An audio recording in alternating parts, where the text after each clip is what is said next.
BRD medical college के medicine विभाग के आचार्य और अध्यक्ष प्रोफेसर डीके श्रीवास्तव जी, कायस्थ विकास परिषद के राष्ट्रीय अध्यक्ष वैद्य राजीव सिन्हा जी, भारतीय जनता पार्टी के प्रदेश के कर्मठ अध्यक्ष माननीय श्री स्वतंत्र देव सिंह जी, क्षेत्रीय अध्यक्ष डॉक्टर धर्मेंद्र सिंह जी, महानगर के अध्यक्ष श्री राजेश गुप्ता जी, महानगर उपाध्यक्ष श्री देवेश श्रीवास्तव जी,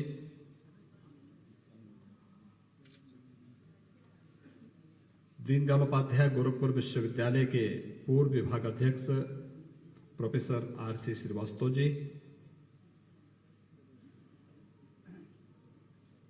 डॉक्टर मंगलेश श्रीवास्तव जी, वरिष्ठ अधिवक्ता श्री हरिनंदन श्रीवास्तव जी, अवकाश प्राप्त न्यायाधीश श्री उमेश चंद्र श्रीवास्तव जी, एमजीपीजी कॉलेज के प्राचार्य डॉक्टर शैलेंद्र कुमार श्रीवास्तव जी, चित्रगुप्त मंदिर सभा के पूर्व अध्यक्ष अजय कुमार श्रीवास्तव जी, पूर्व प्राचार्य श्रीमती विमला श्रीवास्तव जी, पूर्व प्राचार्य श्रीमती पुष्पा वर्मा जी, श्रीमती सुमन श्रीवास्तव जी, भारतीय जनता पार्टी के महानगर के पूर्व अध्यक्ष श्री राहुल श्रीवास्तव जी, श्री राधेश्याम श्रीवास्तव जी, सुप्रसिद्ध भोजपुरी गायक श्री राकेश श्रीवास्तव जी, और आज के इस कार्यक्रम में उपस्थित गोरखपुर के प्रबुद्ध जागरूक मतदाता से जुड़े हुए चित्रांश परिवार से जुड़े हुए सभी उपस्थित भाइयों बहनों, मैं आपका आभारी हूं कि आप सबने एक स्वतःस्फूर्त भाव के साथ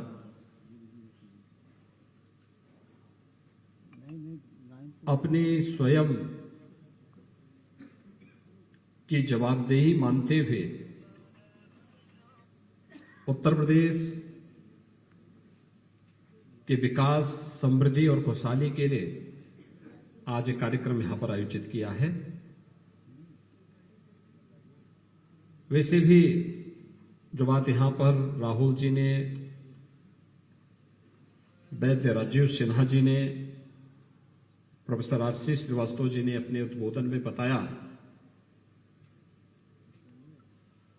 कि देश के हित में जो काम करेगा, देश और धर्म के हितों का जो संवर्धन करेगा, हम उसके साथ में हैं। और ये कोई नई बात नहीं है। याद करिए, मैं जब अतीत की ओर देखता हूं, तुम्हारे सामने नाम आता है एक सन्यासी का, स्वामी विवेकानंद का, जिन्होंने वैश्विक मंच पर जाकर के उद्घोष किया था उस कालखंड में जब देश गुलाम था और उस समय अपनी हिंदू पहचान छुपाने की एक लोगों के मन में एक होती थी कि हम किसी प्रकार से अपने को इस पहचान से दूर रखें, लेकिन उन्होंने उद्घोष किया था कि गर्व से कहो हम हिंदू हैं। कहने वाला कोई और नहीं था, स्वामी विवेकानंद थे। हम सब भूले नहीं होंगे। इस देश की आजादी के लिए अपना एक अच्छा प्रशासनिक कैरियर छोड़ करके अपने को दांव पर लगाने वाले नेताजी सुभाष चंद्र बोस को उन्होंने भी कहा था, तुम मुझे खून दो, मैं तुम्हें आजादी दूंगा। अरविंद घोष को कौन विस्मृत कर सकता है? देश की स्वाधीनता के आंदोलन को हो या भारत के आध्यात्मिक जगत को एक नई ऊंचाइयों तक पहुंचाने का। इन महापुरुषों ने कभी भी अपने को एक संकीर्ण दायरे में कैद करके नहीं रखा, इसलिए अमर हो गए, हर एक के लिए वंदनीय हो गए, प्रातस्मरणीय हो गए। मैं प्रयागराज में गया था 2019 में। प्रयागराज कुंभ के आयोजन का अवसर मुझे प्राप्त हुआ था। प्रधानमंत्री जी ने कहा कि योगी जी, कुंभ ऐसा होना चाहिए जो यूनिक हो, भव्य और दिव्य हो। तो मैं वहां एक एक चीज को स्वयं देखने के लिए निकला था। जब प्रयाग के किले में मैं गया तो मुझे बताया गया कि यहां पे एक प्रेसिडेंशियल सूट है। मैंने कहा क्या है इसमें, और मैंने कहा यहां किले में, ये तो पुराने समय का किला है, कहां से, राष्ट्रपति के लिए कैसे व्यवस्था है। उन्होंने कहा आपको मालूम है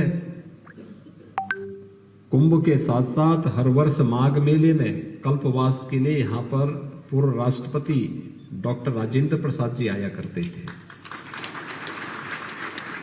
आप सोचिए,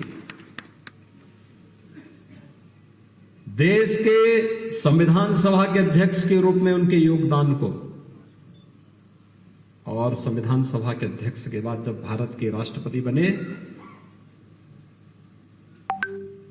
होता है व्यक्ति जब एक स्टेज पे पहुंचता तो उसके बाद वह अपनों से थोड़ा दूर हटने का प्रयास करता है, अपनी पहचान को फिर वही छुपाने का प्रयास करता है। और उस समय एक प्रकरण आया था जिसमें सरकार चाहती थी कि राष्ट्रपति वहां न जाए, और वह था सोमनाथ मंदिर के पुनरुद्धार के कार्यक्रम को लेकर के। उस समय प्रधानमंत्री जवाहरलाल नेहरू जी नहीं चाहते थे कि राष्ट्रपति वहां जाए, लेकिन डॉक्टर राजेंद्र प्रसाद जी के सामने जब ये सरकार का प्रस्ताव पहुंचा, उन्होंने कहा ये कैसे हो सकता है। सोमनाथ का मंदिर हजारों वर्षों से हिंदुओं की आस्था का केंद्र बिंदु है, और इसलिए मैं न जाऊं कि वो हिंदुओं का है। मैं भारत का राष्ट्रपति हूं, भारत की आस्था का सम्मान करना मेरा दायित्व बनता है, मैं इस कार्यक्रम में जरूर जाऊंगा।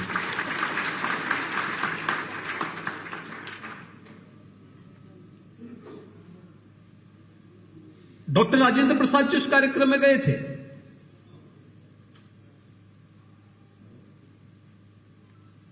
इस देश के अंदर लोग मानते थे प्रधानमंत्री के रूप में अपना छोटा ही कार्यकाल था, लेकिन अस्मरणीय बना दिया था शास्त्री जी ने।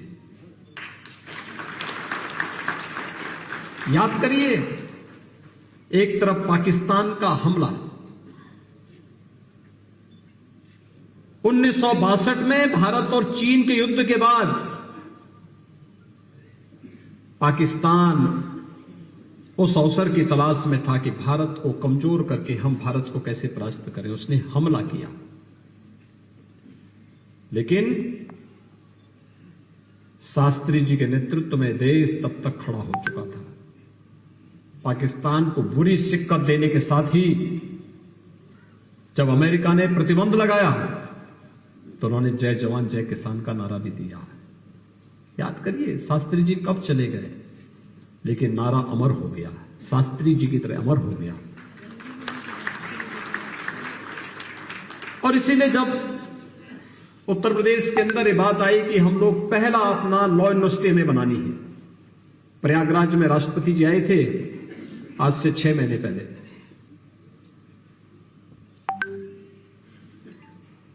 चीफ जस्टिस ऑफ इंडिया भी आए थे। मुझे प्रोटोकॉल के नाते भी वहां रहना था, और राज्य सरकार ने वहां पे एक लॉ यूनिवर्सिटी भी दी थी, नेशनल लॉ यूनिवर्सिटी। तो मैंने वहां पर एक ही प्रस्ताव दिया। मैंने कहा देखिए, लॉ यूनिवर्सिटी के लिए जितना पैसा लगेगा, जमीन लगेगी, सब राज्य सरकार देगी। इसका नामकरण डॉक्टर राजेंद्र प्रसाद जी के नाम पर रहना चाहिए।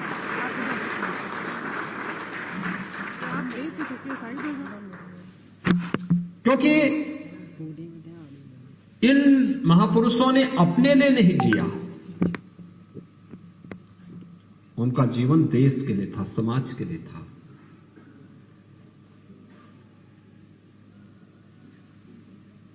जब इस देश की आजादी को, इस देश के लोकतंत्र को बंधक बनाया जा रहा था,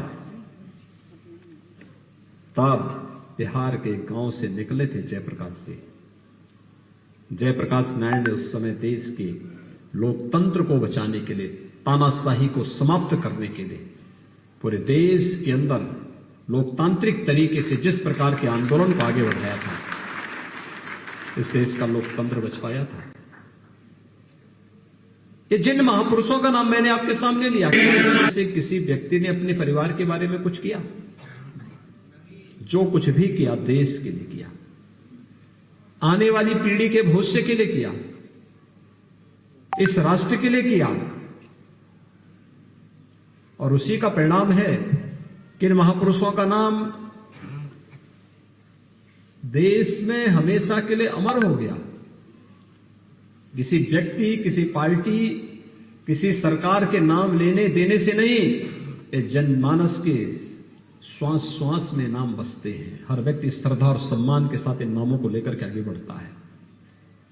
और हमेशा हमें, जब भी हम अच्छा नाम लेकर के चलेंगे, तुम्हारी परंपरा यशस्वी होगी। जब भी हम बुरा लेकर के चलेंगे तो दुर्गति प्राप्त करेंगे। आपने देखा होगा रामायण के उसमें भी इस प्रकार की चीजें आती हैं। जो राम का नाम लेकर के चलता है, ये महत्व नहीं कि कहां जन्म लिया है, और चाहे वो हनुमान हो या वाल्मीकि हो, यशस्वी हो गए। लेकिन जिसने भी रावण का सानिध्य प्राप्त किया, और भले ही कहीं पैदा हुआ हो, वो मारीच जैसा व्यक्ति रहा हो या ताड़का और सुरपंखा रही हो, उनको दुर्गति ही प्राप्त करनी पड़ी थी। और इसलिए हमेशा हम अच्छी दिशा में आगे बढ़े। एक सकारात्मक पहल, जो बात यहां पर हुई है, उत्तर प्रदेश, आप सभी प्रबुद्ध हैं, जागरूक हैं। आबादी के हिसाब से उत्तर प्रदेश देश की सबसे बड़ी आबादी का राज्य है, और सबसे बड़ी आबादी के इस राज्य में उत्तर प्रदेश की अर्थव्यवस्था छठी अर्थव्यवस्था मानी जाती थी। आज उत्तर प्रदेश पिछले 5 वर्ष के दौरान हम लोगों ने जो प्रयास किए हैं, इस 5 वर्ष की इस यात्रा में भले ही हमारे 2 साल केवल कोरोना महामारी से जूझते हुए व्यतीत हुए, लेकिन तब भी हम उत्तर प्रदेश की अर्थव्यवस्था को आज 6 नंबर से लेकर के आज नंबर 2 पर लेके आ गए। देश के अंदर उत्तर प्रदेश नंबर 2 की अर्थव्यवस्था बन चुका है, और सबसे अच्छी अर्थव्यवस्था के रूप में उत्तर प्रदेश आगे बढ़ा है। कोरोना प्रबंधन देश के अंदर सबसे बड़ी आबादी का राज्य होने के बावजूद सबसे अच्छा उत्तर प्रदेश का है। सबसे अधिक टेस्ट, सबसे ज्यादा वैक्सीन, सबसे ज्यादा लोगों को शासन की योजनाओं का लाभ पहुंचाने का कार्य उत्तर प्रदेश कर रहा है। उत्तर प्रदेश के अंदर जिस तेजी के साथ आज राज्य सरकार कार्य कर रही है, और जो स्पीड है, डबल इंजन की सरकार है, प्रधानमंत्री जी का सानिध्य है, उनका सहयोग प्राप्त हो रहा है, उन स्थितियों में आज उत्तर प्रदेश ने जो यात्रा को प्रारंभ किया है, यह अनवरत चलती रहे। उसके लिए सुरक्षा का एक बेहतर वातावरण। कोई मानता था जो ये माफिया आज जेल के अंदर सड़ रहे हैं, कोई मानता था ये कभी जेल जाएंगे? उनका तो पैरेलल साम्राज्य चलता था। सरकार कोई भी रही हो, उनके साम्राज्य पर कोई हाथ डालने की हिम्मत नहीं करता था, कोई नहीं डालता था। उन्होंने मुझे एक दिन एक सज्जन ने पूछा, उन्होंने कहा कि साहब सरकार का काम विकास होना चाहिए। मैंने कहा देखो भाई, आप समझे नहीं हो भारत को। हमारे यहां एक हाथ में शस्त्र है तो एक हाथ में शास्त्र है। अगर विकास चलेगा तो विकास के साथ साथ बुलडोजर भी चलना चाहिए। दोनों का एक दूसरे का संबंध है, दोनों को एक दूसरे से अलग नहीं कर सकते हैं। विकास सज्जनों के लिए है, बुलडोजर दुर्जनों के लिए है, और दोनों जब एक साथ चलेंगे तो स्पीड और कई गुना ज्यादा दिखाई देगी। और आज वही है पश्चिम के अंदर हुआ। नहीं तो आप देखते छोटी छोटी बात को लेकर दंगा होता था, फसाद होता था। मुझे यहां गोरखपुर की एक घटना याद है। एक बार यहां पे संजोग से कायस्थ परिवार में श्रीवास्तव जी यहां कंजर्वेटर फॉरेस्ट थे, और एक मोहल्ले में रहते थे। और जिस मोहल्ले में रहते थे तो उससे पहले एक दिन एक विवाद हुआ था, 3-4 दिन पहले हम लोगों ने बहुत उस समय बड़ा आंदोलन खड़ा किया था। तो वो मेरे पास आए थे मुझे सुबह सुबह बोलने के लिए। कहा साहब इस चक्कर में क्यों पड़ते हैं, सब लोगों को जीने दो, काहे बेकार ये सब कर रहे। मैंने कहा हम कहां कर रहे हैं। तो उन्होंने किया था, हम लोगों ने उसका प्रतिकार किया, हमने कार्रवाई करवाई है, कार्रवाई करवा रहे हैं। मैं सांसद था यहां का। खैर मैंने उनकी बात सुनी। तो ठीक अगले दिन सुबह सुबह 3 बजे मंदिर में पूजा शुरू होने वाली थी। उनका फोन, संजोग फोन मैंने ही उठाया। उन्होंने कहा मैं फलाना व्यक्ति बोल रहा हूं। मैंने कहा बताइए आप क्या है। कहा हमारे घर में हमला हो रहा है। मैंने कहा हमला? कहा हाँ। तो मैंने कहा कौन लोग हैं? मैंने कहा कोई गुंडे हैं, अपराधी हैं क्या? कहा नहीं वो सब मुहर्रम का जुलूस निकल रहा है, वो सब हमले कर रहे हैं। तो मैंने कहा आप समझाते क्यों नहीं उन लोगों को? तो उन्होंने कहा कि अरे आप ये समझने वाले लोग हैं क्या? तो मैंने कहा आप तो कल ही मुझे समझाने के लिए आए थे। उन्होंने कहा इस समय कुछ करवाइए पहले। खैर मैंने पुलिस को फोन किया। मैंने कहा देखो जाइए, रोकिए इन लोगों को, और नहीं तो मुझे आना पड़ेगा वहां पे। खैर पुलिस गई, भीड़ को तितर बितर किया। वो अगले दिन सुबह सुबह आए। कहा अब मैं भी आपके साथ जुड़ना चाहता हूं। हमारी एक स्थिति है, जब तक स्वयं पे बीतती नहीं तब तक हम पीड़ा नहीं देखते दूसरों की। और मैं पश्चिम के अंदर इसको बहुत नजदीक से देखता था, क्योंकि संजोग से गोरखपुर एक समय तो सबसे अधिक अपराध का क्षेत्र माना जाता था। गोरखपुर से उभरा। ये मेरे बल, अकेले बल पे नहीं था। गोरखपुर के नागरिकों का संबल था, उनका सपोर्ट था, तो मेरे साथ खड़े होते थे। हम लोग सत्ता में नहीं थे तब भी हम लोगों ने गोरखपुर को माफिया राज से मुक्त किया था, अपराध से मुक्त किया था। एक लंबी लड़ाई लड़ी थी और उसका परिणाम था गोरखपुर के बारे में धारणाएं बदली, लोगों ने विकास की तरफ सोचना प्रारंभ किया। आज गोरखपुर में 4 विश्वविद्यालय गोरखपुर में बन रहे हैं। 4 विश्वविद्यालय वाला जिला गोरखपुर है। एम्स गोरखपुर में है। गोरखपुर की एयर कनेक्टिविटी आप देख रहे होंगे, हर बड़े महानगर के लिए हो गई है। हर ओर से 4 लेन 6 लेन की कनेक्टिविटी गोरखपुर की सड़क मार्ग से भी हो चुकी है। पर्यटन की दृष्टि से ढेर सारी संभावनाएं आगे बढ़ रही है। ये केवल विकास नहीं है, ये यहां के युवाओं के लिए रोजगार का भी सृजन कर रहा है। अनेक नौजवान इस रोजगार के साथ जुड़ रहे हैं। और रोजगार से भी महत्वपूर्ण है, उसके सामने जो पहचान का संकट था वह उससे उभर चुका है। अब वो कहीं जाएगा, लोग एक बार तो उसके बारे में जरूर सोचेंगे। जो पहले लोग सोचते गोरखपुर, यानी ऐसा खौफ लोगों के मन में होता था गोरखपुर के नाम पे कि उसको होटल में रूम नहीं मिलता था, धर्मशाला में रुकने नहीं देते थे। लेकिन आज मैं कह सकता हूं कि गोरखपुर के नाम पर आप कहीं जाएंगे, लोग बड़े गर्व के साथ कहेंगे अच्छा गोरखपुर से, हाँ आइए भैया, जरूर बोलेगा हर व्यक्ति। उस छवि को हम लोगों ने बदला है, क्योंकि हमारी युवा पीढ़ी और आने वाली पीढ़ी को अपने सामने कहीं भी अपनी पहचान को छुपाने की नौबत ना ले पाए। यह महत्वपूर्ण होता है और उससे उभार करके उसको एक नई दिशा की ओर अग्रसर किया है। और ये चुनाव प्रधानमंत्री मोदी जी के नेतृत्व में भारतीय जनता पार्टी की डबल इंजन की सरकार ने, सेंट्रल यानी केंद्र की सरकार, राज्य की सरकार, ये दोनों डबल इंजन की तरह काम किए, एक साथ मिल करके काम किए हैं। पहले क्या होता था, सफाई महोत्सव होता था, उसमें न राग था, न रंग था, न भाव थी, न भाषा थी। सफाई वालों की समझ में नहीं आता था क्या हो रहा है। लेकिन आज हम उत्तर प्रदेश स्थापना दिवस का कार्यक्रम करते हैं। स्थापना दिवस के कार्यक्रम में आज उत्तर प्रदेश की परंपरागत उत्पाद को पहचान दिलाई जाती है। एक जनपद एक उत्पाद की योजना। ये एक जनपद एक उत्पाद ने क्या अंतर महसूस किया, इसने उत्तर प्रदेश को एक एक्सपोर्ट के हब के रूप में स्थापित किया है। 1,21,000 करोड़ रुपए का हम यहां का प्रोडक्ट हर वर्ष यहां से एक्सपोर्ट कर रहे हैं।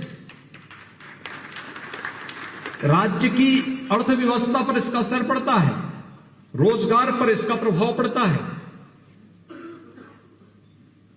आज हम यहां पर स्थापना दिवस के कार्यक्रम के साथ साथ जब अयोध्या के साथ कार्यक्रम करते हैं तो हर वर्ष दीपोत्सव का कार्यक्रम अयोध्या के साथ जुड़ता है, दीपावली का कार्यक्रम अयोध्या के साथ जुड़ता है।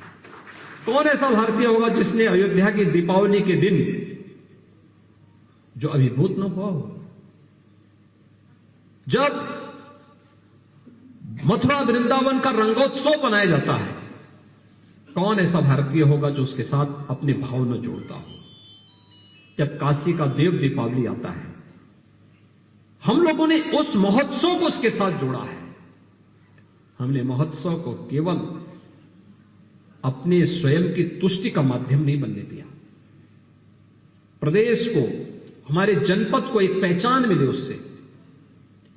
फर्क यही है, वे अपराधियों को संरक्षण देते थे, हम अपराधियों से कायदे से निपटने का काम कर रहे हैं। वे जनता की योजनाओं में लूट खसोट करते थे, हम जनता को योजनाओं का लाभ दे रहे हैं। वे अपने परिवार के लिए जीते थे, हम समाज और प्रदेश के लिए जी रहे हैं। और इसी जीने में अंतर है, इसी कार्य पद्धति में अंतर है और इसी फर्क के साथ जनता के बीच में देना है।